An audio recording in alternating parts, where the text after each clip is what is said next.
Messieurs, dames, bienvenue sur EADM Action Télévision pour les comptes de votre session d'information.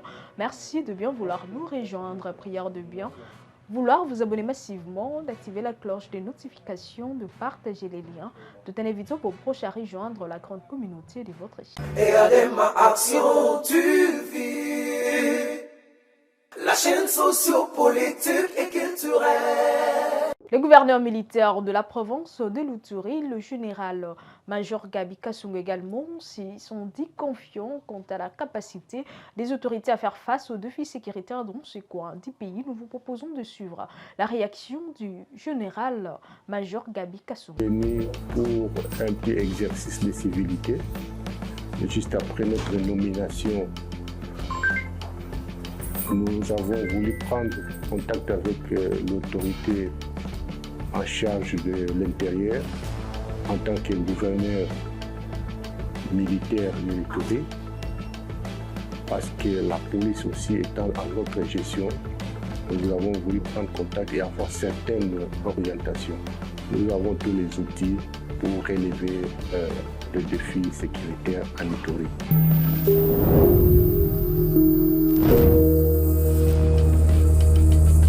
Cette Kikoumi accuse la majorité au pouvoir de manquer de légitimité et dénonce ce qu'il qualifie de réunion en cause de l'ordre constitutionnel en République démocratique du Congo. Nous proposons de suivre sa déclaration qui divise l'opinion internationale qu'internationale. Suivez. Moi, je répète tout simplement devant tous les auditeurs que vous êtes une majorité parlementaire issue d'un simulacre, d'un braquage électoral. Vous êtes tout sauf légitime pour toucher à cette constitution.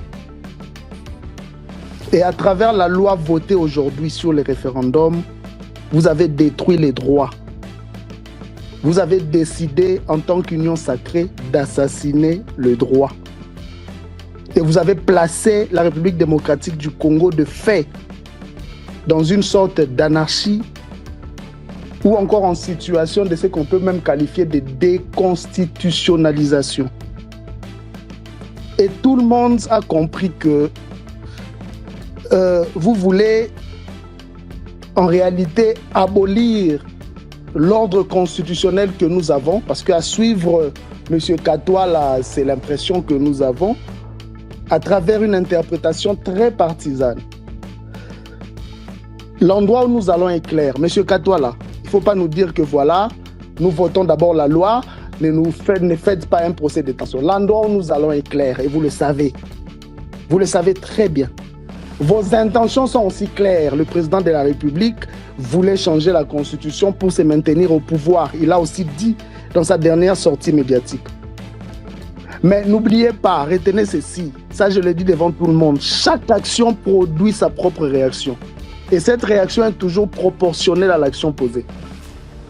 Toujours proportionnelle. La RDC n'est pas le Togo, la RDC n'est pas le Congo-Brazzaville, la RDC n'est pas le Gabon. Chers honorables, prenez garde, ne vous exposez pas à l'intifada de la population. Kinshasa accueille la deuxième réunion de la commission tripartite RDC-HCR-RCIA consacrée au mécanisme de répatriement volontaire de réfugiés et renforcement de la coopération régionale et humanitaire. Nous proposons de suivre ces reportages signés ministère de l'Intérieur en RDC. La capitale de la République démocratique du Congo abrite du 9 au 11 juin la deuxième réunion de la commission tripartite République démocratique du Congo au commissariat pour les réfugiés République centrafricaine. Une rencontre de haut niveau qui marque un tournant décisif 7 ans après la dernière session tenue le 5 juillet 2019. Durant 3 jours, les experts de chaque partie vont examiner les mécanismes de relance du rapatriement volontaire des réfugiés centrafricains vivant en République démocratique du Congo et des réfugiés congolais accueillis en République centrafricaine. Plusieurs personnalités ont pris part à cette cérémonie officielle d'ouverture, notamment le représentant spécial du Haut Commissariat pour les réfugiés, le secrétaire permanent de la Commission nationale des réfugiés pour la RDC, le conseiller en charge de l'aménagement du territoire représentant la partie centrafricaine, Jésus Noël Cheki, ministre provincial du plan et des transports représentant le gouverneur de la ville de Kinshasa. S'agissant de réfugiés congolais qui ont trouvé asile en République centrafricaine, il est souhaitable qu'une sensibilisation soit organisée pour les encourager à retourner au bercail, étant donné que la paix règne dans les zones de départ. Plus de 200 000 réfugiés centrafricains sont actuellement enregistrés sur le sol congolais. Ces milliers de personnes ont trouvé refuge principalement dans les provinces du Nord-Ubangi, du Sud-Ubangi et du Bas-Uélé. C'est ce qui justifie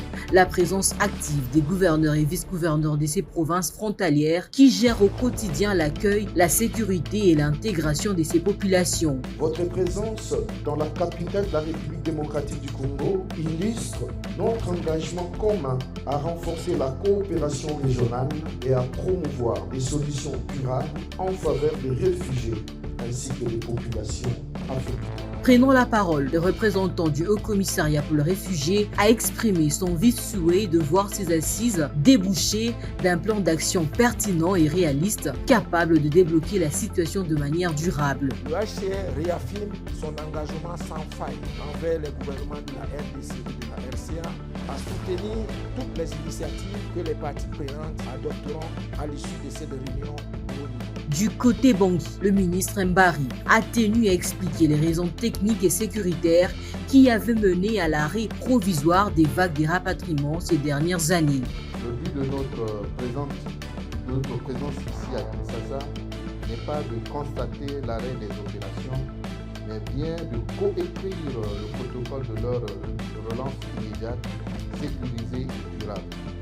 La délégation technique de la République centrafricaine soumet à l'examen de ce groupe de travail 4 solutions concrètes pour lever la suspension et relancer la machine du rapatriement.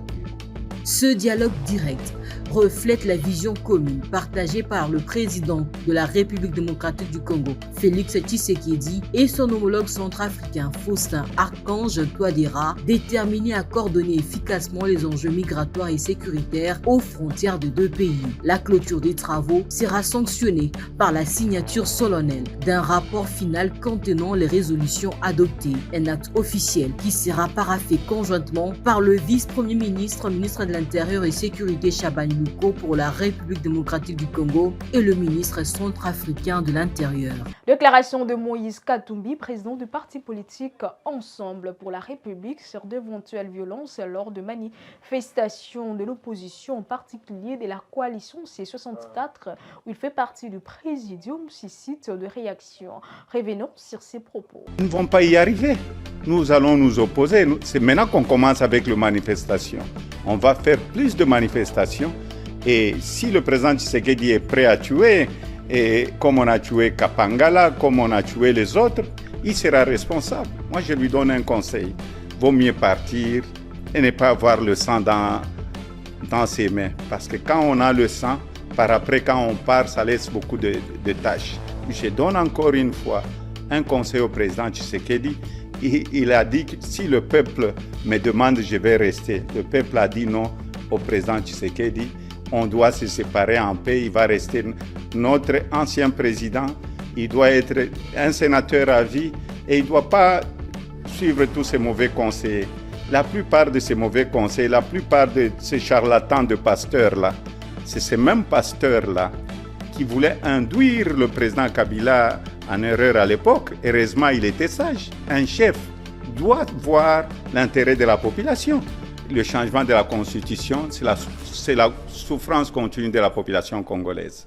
Et à ma action, tu vis la chaîne sociopolitique et culturelle. C'est par cette note que nous mettons fin à cette session d'information sur IADM Action Télévision. Merci de l'avoir suivi. N'oubliez pas de vous abonner massivement, d'activer la cloche de notification, de partager les liens, tout en invitant vos proches à rejoindre la grande communauté de votre chaîne. Quant à moi, je vous retrouve très prochainement, mais d'ici là, prière de rester connecté car l'actualité reste en continu sur IADM Action Télévision. IADM Action, tu vis la chaîne sociopolitique et culturelle.